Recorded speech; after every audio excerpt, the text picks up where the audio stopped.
Assalamualaikum warahmatullahi wabarakatuh. Waalaikumsalam. Innal hamdalillah nahmaduhu wa nasta'inuhu wa na'udzubillahi min sururi anfusina wa min sayyiati a'malina. Man yahdihillahu fala mudhillalah wa man yudlillahu fala hadiyalah. Asyhadu an la ilaha illallah wa asyhadu anna Muhammadan abduhu wa rasuluh. Amma ba'du. Yang kami hormati dan muliakan pemirsa Tribuners, khususnya yang beragama Islam dimanapun kalian berada. Kembali lagi berjumpa dalam program Mutiara Islam Tribun Medan bersama Transitive Learning Society, gerakan total produksi untuk Indonesia. Hadir dan ditayangkan setiap hari Jumat pagi pukul 9 waktu Indonesia bagian Barat. Bersama saya Muhammad Rizky Ramon. Adapun tema kita pada pagi hari ini adalah indahnya jatuh cinta. Saat ini telah hadir bersama kita seorang narasumber yang akan menyampaikan isi terkait dengan makna tema kita pagi ini. Beliau adalah Al-Mukarram Al-Ustadz Dr. Iqbal Hanafi Hasibuan, SHI MHI. Assalamualaikum Ustadz. Waalaikumsalam warahmatullahi wabarakatuh. Selamat datang di studio Tribun Medan. Bang Ramon. Mungkin ada yang mau disapa dulu nih, sahabat Tribuner, Ustadz, silakan. Oh, baik. Assalamualaikum warahmatullahi wabarakatuh. Hamdan wa syukranillah. Salatan wa salaman ala rasulillah. Pertama, yang terhormat tentunya host kita, Mas Ramon. Bang Ramon apa? Bang Ramon, Bang Ramon, dan seluruh kru Tribun, khususnya untuk Mutiara Islam di Jumat pagi ini, serta para seluruh Tribun lovers, Tribuners, yang terus-menerus mengikuti program-program Tribun, baik program Mutiara Islam maupun program-program yang lainnya. Baik, terima kasih. Pemirsa Tribuners, tema kali ini sangat menarik tentunya.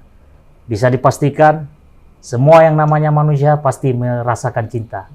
Dan manusia juga pasti mengalami jatuh cinta. Karena manusia membutuhkan cinta, karena cinta juga manusia ada, tumbuh dan bertambah. Nah, bagaimana jatuh cinta jika dilihat dari perspektif Islam dan kajian transitif? Mari kita tanyakan langsung kepada ahlinya. Baik, Ustadz. Dari tema ini, apa yang bisa kita obrolin terkait dengan indahnya jatuh cinta, perspektif Islam dan transitif tadi, Ustadz? Silakan, Ustadz. Baik, terima kasih. Dari zaman mulai berputar, sesungguhnya bicara tentang cinta ini tidak ada habisnya. Hingga bukan hanya dalam novel, bahkan kitab suci juga bicara tentang cinta. Dan seluruh usia biasanya juga tidak ada yang menolak, bahkan terkesan sumringah ketika bicara tentang cinta. Kalau anak-anak muda, misalnya yang sedang jatuh cinta, maka akan sumringah selalu. Bahwa ada istilah atau ada gium, ya kalau sudah cinta melekat, tai kucing pun rasa coklat. Kan gitu. Iya. Nah, Islam transitif sebagai sebuah pemikiran baru yang dipopulerkan oleh Bang Ansari Amawah, tentu juga tidak luput dari persoalan ini. Inilah bentuk komitmen terhadap total produksi yang dimaksud dalam Islam transitif. Yang pertama perlu kami sampaikan, secara khusus Islam transitif membahas tentang love, mahabbah atau cinta dalam bahasa Indonesia. Tapi tentunya karena ini adalah Islamic perspektif, maka berbeda dari apa yang mungkin dibicarakan orang ketika berbicara cinta di luar konteks keislaman. Islam, begitu juga dengan konsep pemikiran Islam transitif, mengkaji 4 hal tentang cinta. Yang pertama, cinta dalam bentuk relasi hubungan seksual. Islam transitif memaknai relasi hubungan seksual ini pada legalitas pernikahan.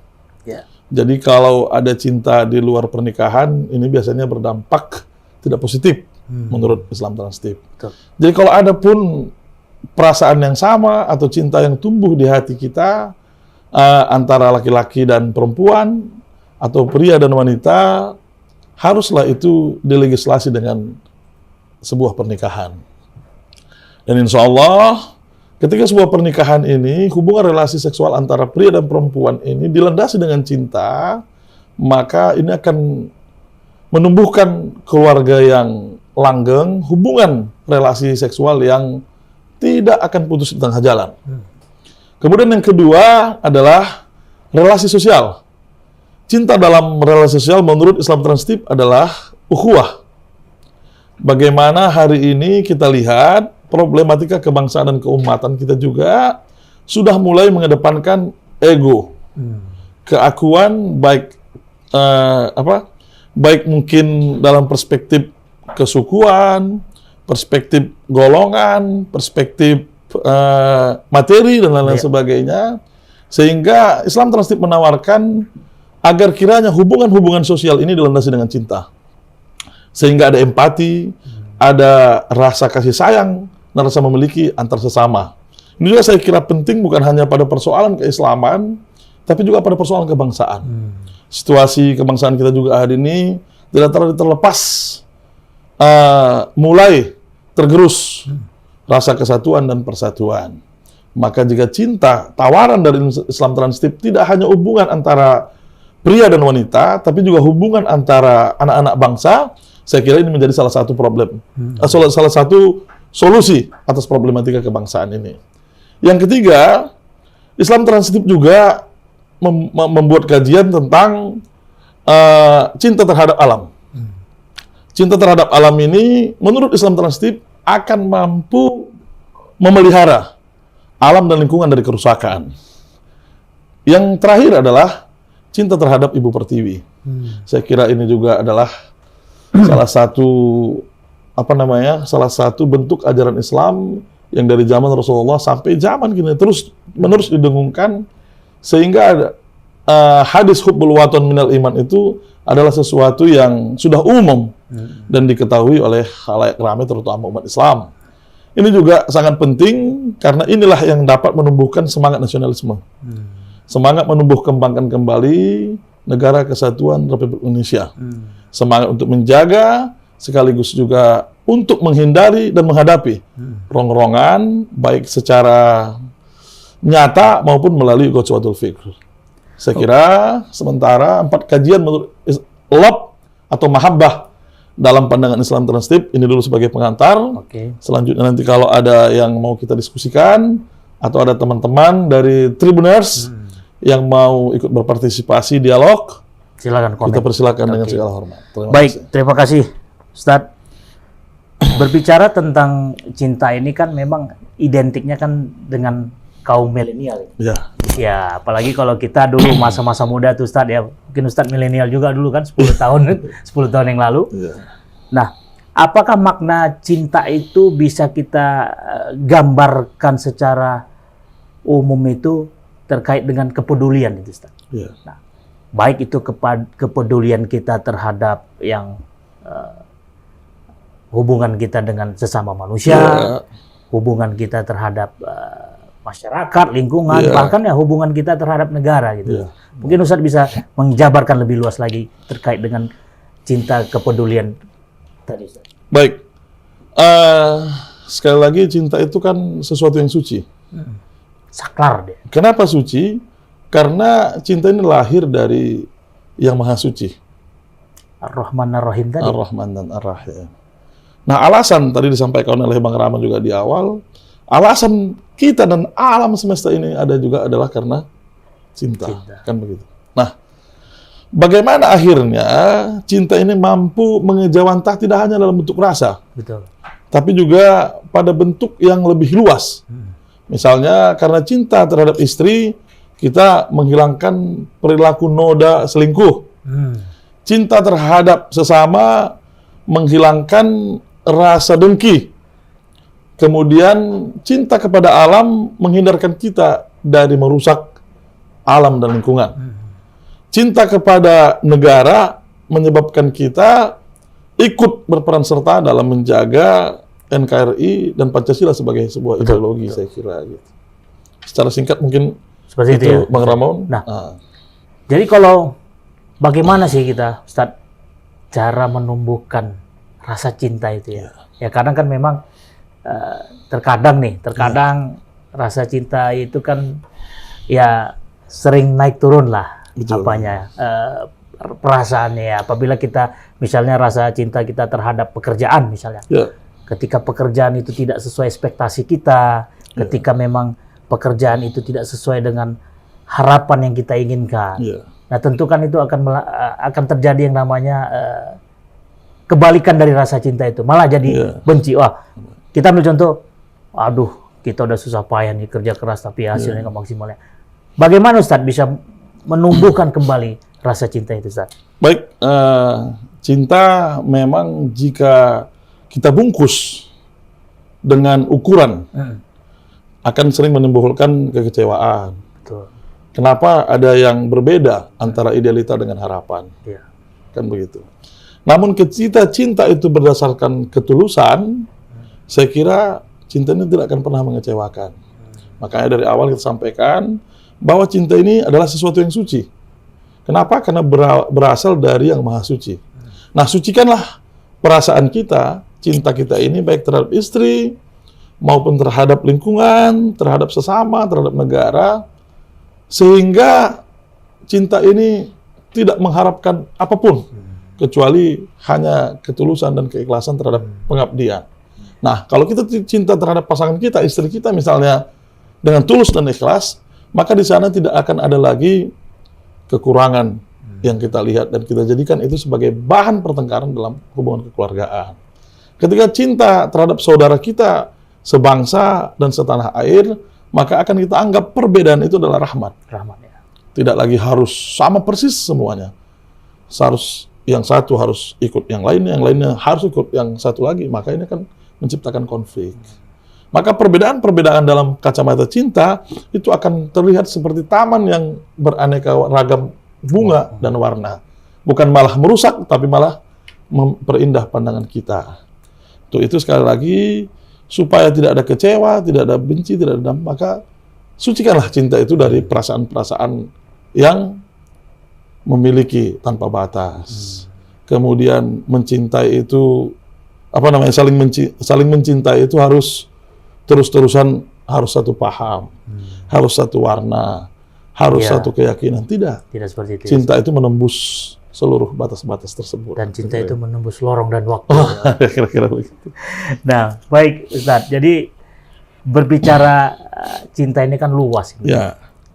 Dan salah satu yang memang diwajibkan kalau dari segi perspektif Islam kan bagaimana kita pertama sekali yang harus kita cintai itu adalah kepada yang Maha Pencipta, kepada Allah, terutama. Nah, kalau menurut perspektif Ustadz lah di dalam kajian transitive learning, cinta kepada Allah itu seperti apa yang bisa digambarkan, Ustaz?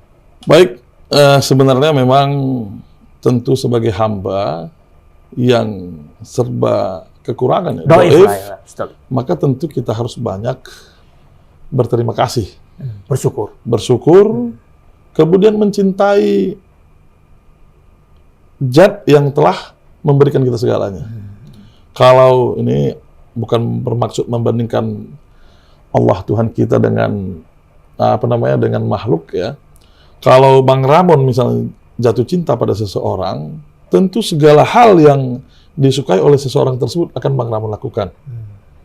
Akan Bang Ramon keluarkan rayuan-rayuan maut, kan begitu. Kenapa dengan Allah yang memberikan kita segalanya? Kalau makhluk ini kan, mohon maaf, keterbatasan. Ya. Kita sudah mengakui tadi bahwa doib, benar. Nah, sementara Allah itu maha segalanya. Tentu cinta kepada Allah itu akan memberikan kita juga, Allah akan memberikan kita segalanya ya. Betul. Bahkan kita tidak punya perasaan terhadap Tuhan saja pun, Allah atau Tuhan tetap memberikan kita apa yang baik bagi kita gitu. Nah, total lah. Makanya kalau dalam perspektif Islam transitif itu ya totally gitu. Maka cintailah Allah itu dengan segala segala ketulusan dan keikhlasan yang kita miliki. Kalau tadi ya kita ulang kembali, Bang Ramon cinta dengan istri, kalau pas istri ulang tahun berikan kado, berikan sesuatu ya. Bersikap baik, bagaimana supaya jangan salah di depan istri kan begitu. Nah, Allah Tuhan kita ini kan lebih dari apa yang diberikan oleh istri. Benar. Bagaimana kita juga mencintai Allah itu dengan total. Paling ya mengerjakan apa yang Diperintahkan. Ya. kemudian menjauhi segala yang dilarangnya. Berterima kasih pada apa yang telah diberikannya berupa nikmat. Kita flashback di awal terjadinya yang namanya manusia. Iya. Allah menciptakan Nabi Adam itu sebagai makhluk pertama, manusia pertama di betul. muka bumi ini. Apakah itu mewakilkan cintanya Allah kepada manusia itu? Menurut saya sebenarnya sih, menurut Islam Transtip juga, bahwa Allah itu menjadikan alam semesta, alasannya kan karena cinta. Ya mungkin dalam kajian yang lain disebutkan, kalau tidak karena kamu Muhammad, maka tidak aku ciptakan alam semesta. Itu kan menunjukkan bahwa cintanya Allah. Cinta. Kemudian posisi kita sebagai manusia sebenarnya harus lebih banyak bersyukur dan harus lebih mencintai Allah itu dibandingkan makhluk-makhluk yang lainnya. Betul. Kenapa? Allah memberikan kita posisi-posisi penting, posisi-posisi yang dengan segala kemungkinan yang kita miliki mampu mencintai Allah dengan sepenuhnya. Namun ya mungkin karena keterbatasan pemikiran, keterbatasan pengetahuan, kemudian kurangnya iman, takwa, sehingga kita terlena dari yang seharusnya menjadi di luar keharusan atau di luar yang semestinya. Saya kira penting kembali kita mengkaji bahwa segala sesuatu yang kita miliki ini adalah pemberian dari Allah. Kenapa Allah beri? Karena Allah sayang. Ya. Nah, kita yang diberi ini sebaliknya enggak itu. Ini kan cinta bertepuk tangan dalam kacamata manusia kan bisa mengecewakan ini. Tapi karena Allah itu berbeda dengan kita, Allah tidak pernah kecewa. Betul. Kalaupun mungkin ada yang terlalu, ya mungkin ditegur. Dan teguran saya kira juga karena sayang. Karena sayangnya. Kita harus yakin ketika Allah misalnya pada saat kita pertama kali berbuat kesalahan langsung dihukum, itu karena Allah tidak senang kalau kita melanggar perintah Allah. Allah tidak senang kalau kita ikut yang mafsadat atau hal-hal yang dapat merusak baik diri, jiwa, dan lingkungan sekitar kita. Dan termasuk juga bagaimana kita bisa jatuh cinta dengan Rasul juga kan? Oh iya. Gitu, Ustaz. Sekali lagi, kalau ada orang yang kita cintai, maka segala yang disukai orang tersebut akan kita sukai. Betul. Dengan Rasul ada perbedaan. Perbedaannya adalah Rasul bukan hanya bukan hanya manusia atau makhluk yang paling dicintai Allah, tapi juga makhluk yang paling cinta dengan kita. Bayangkan pada saat sakaratul maut saja pun di penghujung hidup baginda Rasul tak menyebut bagaimana umatku. Bahkan pada detik-detik sakaratul maut itu sudah mulai terasa sakitnya. Apa ini ya Israel? Ini adalah sakaratul maut. Bagaimana dengan umatku ketika mereka nanti mengalami sakaratul maut? Bayangkan, kita mungkin yang berada dalam kesulitan pasti kerap melupakan orang yang kita cintai. Bahkan dalam kebahagiaan saja pun kita lupa. Rasul dalam posisi sakaratul maut di penghujung hidupnya tetap kita umat ini yang beliau ingat. Maka tidak ada orang yang mencintai kita lebih dari cintanya Rasul. Bahkan orang rumah kita sekalipun. Itu. Maka sebagai umatnya cinta kepada Rasul itu harus kita pupuk, terus kita pupuk dengan mengikuti apa yang sudah dicontohkan oleh baginda Rasul. Saya kira itu. Dan itulah bentuk kecintaan Rasul itu kepada umatnya ya, terutama ya, Ustaz. Terutama ya. Nah, setelah dari langkah tadi, Ustaz, juga kita harus bisa bagaimana menumbuhkan rasa cinta kita kepada kedua ibu bapak kita, seperti itu.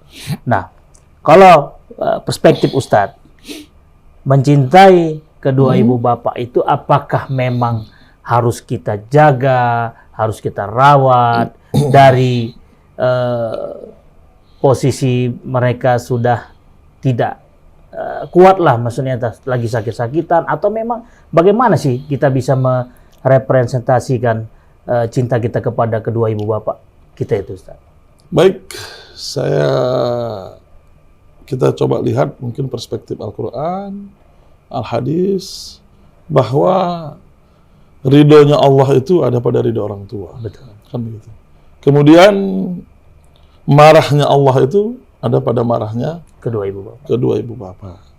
Banyak orang yang tidak menyadari betapa kasih sayang orang tua itu kepada kita tidak ada batasnya.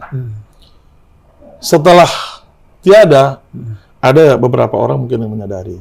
Tapi bahkan ada yang saat orang tuanya hidup, kemudian setelah tiada, tidak menyadari.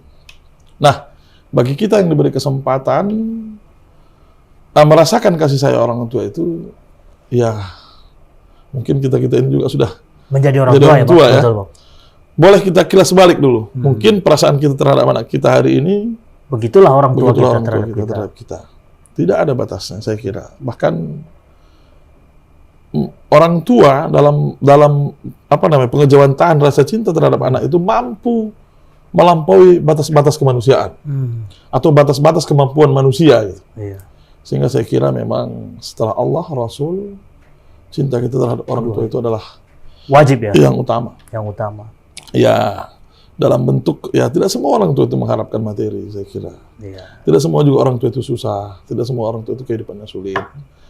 Ya, paling tidak mungkin dengan komunikasi yang tetap kita jaga, menanyakan kesehatan, itu sudah lebih dari cukup bagi mereka. Karena kalau untuk membalas jasa, ya itu sesuatu yang mustahil untuk kita lakukan. Dikumpulin pun air Iya. seluas samudra nggak akan cukup. Tidak cukup Ustaz, untuk ya. membalas jasa orang tua. Dan memang ya namanya orang tua itu mana pernah benci terhadap anaknya. Tidak akan pernah benci. Baik anaknya di posisi sukses ataupun Iya. di posisi Posisi. tidak sukses ya. Mungkin Iya. orang tua akan tetap memprioritaskan bahwasanya itu menjadi buah hati lah Iya. dari kesayangan yang dia lahirkan. Nah, terus Ustadz, selain itu kita juga akan dalam hidup ini kan ada hubungan dengan sesama makhluk. Iya. Bagaimana kita bisa menerjemahkan terkait dengan cinta kita terhadap makhluk tadilah? Iya. Karena kan kita nggak bisa juga hidup sendiri, Ustaz. Iya, benar. Gimana? Ustaz, kalau pandangan Satu Ustaz? adagium yang sering kita dengar itu tidak ada manusia yang bisa hidup tanpa manusia lainnya. Kita flashback terhadap kehidupan Nabi Adam di surga. Iya. Bayangkan Nabi Adam diciptakan Allah, kemudian ditempatkan di surga dengan seluruh fasilitas surgawi yang ada. Namun Nabi Adam juga tidak merasa nyaman. Betul. Ketika dia melihat sepasang burung yang bercengkrama, dia langsung menginginkan andainya aku ada teman. Kan kira-kira begitulah. Iya, Secara ini ya, yang kita rasakan. Nah, lantas bagaimana kita mengingkari fitrah kita sebagai manusia hingga akhirnya kita mampu menyakiti orang. Sementara mulai dari zaman Nabi Adam sampai hari ini kita akui bahwa kita tidak bisa hidup tanpa orang lain. Contoh kecil saja, mana mungkin seorang Bang Ramon lahir kalau tidak ada rasa cinta. cinta di kedua orang tua Bang Ramon. Iya. Bagaimana anak kita juga lahir kalau tidak ada Cinta pernikahan dengan dan rasa kita. cinta dengan pasangan kita. Nah, bagaimana menjaga ini? Pertama, dari awal saya sudah tekankan bahwa cinta itu berasal dari sesuatu yang suci. Karena Allah yang Maha Suci yang memberikan itu. Nah, kalau cinta menjadi landasan, dalam kajian Islam Translate disampaikan, maka seluruh lini dan sektor kehidupan tidak akan pernah ada kekacauan. Benar. Makanya Rasulullah SAW, baginda Rasul kita itu diutus sebagai rahmatan lil alamin. Bukan hanya pada umat Islam saja, tapi Seluruh umat manusia. seluruh umat manusia dan bahkan seluruh alam semesta. Maka kita baginda Rasul itu lahir, seluruh alam bersukaria. Nah, harapan kita sebagai umatnya mengikuti apa yang sudah diajarkan oleh Rasul. Ya. Kira-kira begitu. Nah, terkait dengan tema kita, mungkin ini yang terakhir Ki, Iya, yang ingin saya tanyakan terkait dengan tema cinta tadi. iya. Tadi udah kita bahas tema cinta kita kepada Allah Rasul, kepada ibu bapak, kepada mama. Nah, ini yang terakhir saya mau tanyakan Iya. terkait kecintaan kita terhadap lingkungan ataupun tanah air. Iya. Nah, mungkin saat ini kan masa pandemik ini ya boleh Iya, dibilang banyak betul. lah kendala ataupun ya boleh dibilang kelemahan dari masyarakat kita terutama di negara ini. Mungkin Ustadz bisa menceritakan apa yang bisa kita lakukan terkait dengan rasa cinta kita terhadap tanah air, ya dalam konteks ya, karena dengan kondisi pandemi ini kan kita sudah padahal tidak bersemangat ini. Nah, untuk membangkitkan semangat dan rasa cinta itu untuk bersatu lagi itu gimana Ustaz? Ya, baik Bang Ramon. Kalau sudah, kita kembali lagi nih, kalau sudah cinta menjadi landasan kita untuk melakukan sesuatu, maka tidak ada yang mustahil saya kira. Bahkan begitulah gambaran kuatnya cinta itu mampu memotivasi, mampu memperjuangkan hal-hal yang mustahil menjadi mungkin, kira-kira begitu. Nah, suasana pandemi ini saya kira penting kita kembali untuk memupuk rasa cinta terhadap sesama dan lingkungan. Kenapa? Seluruh orang, seluruh jenis usaha, seluruh sektor kehidupan merasakan betul betapa pandemi ini sudah sangat menyulitkan. Terlebih-lebih di negara kita, khususnya di Sumatera Utara dan Kota Medan, semakin banyak orang yang terpuruk dalam kesulitan. Maka kita mungkin yang hari ini masih bisa makan pakai tambuh, nah, yang tambuh ini kita berikanlah kepada orang yang tidak bisa makan. Jadi kalau 3 kali sehari kita misalnya bisa makan dengan tambah 1 piring, maka yang 3 piring ini kita sudah bisa memberi makan 3 orang. Nah, apa yang mampu mengajak kita untuk melakukan itu cinta kepada sesama. Bayangkan bahwa manusia yang lain yang berada dalam kesusahan itu adalah kita juga, adalah saudara kita. Kalaupun tidak saudara dalam arti biologis, mungkin saudara dalam arti agama. Tidak saudara dalam agama, paling tidak saudara sebangsa dan setanah air. Terlepas dari background apapun ya kan. Tapi kenapa? Kita tetap karena cinta itu sebenarnya kalau kita lihat secara umum dia tidak mengenal batasan-batasan. Betul. Kalau kata orang Inggris itu love can pass where the water cannot. Kira-kira begitu. Artinya Bang? Cinta itu lebih hebat daripada air. Secara ya kesimpulannya ya. Karena dalam kata-kata disebutkan bahwa cinta bisa mengalir ke tempat yang air tidak bisa mengalir. Ini kira-kira hebat ini filosofi orang terhadap cinta. Sehingga jadi makna dari cinta tanpa melihat warna dan background tadi diistilahkan orang Inggris itu Bang, love is blind. Love is blind. Cinta itu buta ya. Tapi jangan sampai cinta itu buta dalam arti negatif. Oke, baik. Islam Transtip hadir, Islam hadir untuk mengelola kehidupan dan mengelola cinta ini supaya tidak keluar dari kadar kesuciannya. Oke. Baik, Ustadz Iqbal Hanafi, demikianlah Tribuners perbincangan kita bersama Dr. Iqbal Hanafi. Banyak intisari dan pandangan yang dapat kita jadikan referensi pada obrolan kali ini. Dan semoga tema kita pada pagi hari ini ada manfaatnya. Tetap ikuti program Digital Tribun Medan. Bantu share, like, and comment sosial media kami, baik di IG, TikTok, YouTube, dan FB-nya Tribun Medan. Terima kasih kepada narasumber dan terima kasih kepada Tribuners. Kita berjumpa kembali pada tayangan dan program Mutiara Islam episode Jumat yang akan datang. Subhanakallahumma wa bihamdika asyhadu an la ilaha illallah astaghfiruka wa atubu ilaik. Billahi taufik wal hidayah. Wassalamualaikum warahmatullahi wabarakatuh. Waalaikumsalam warahmatullahi wabarakatuh.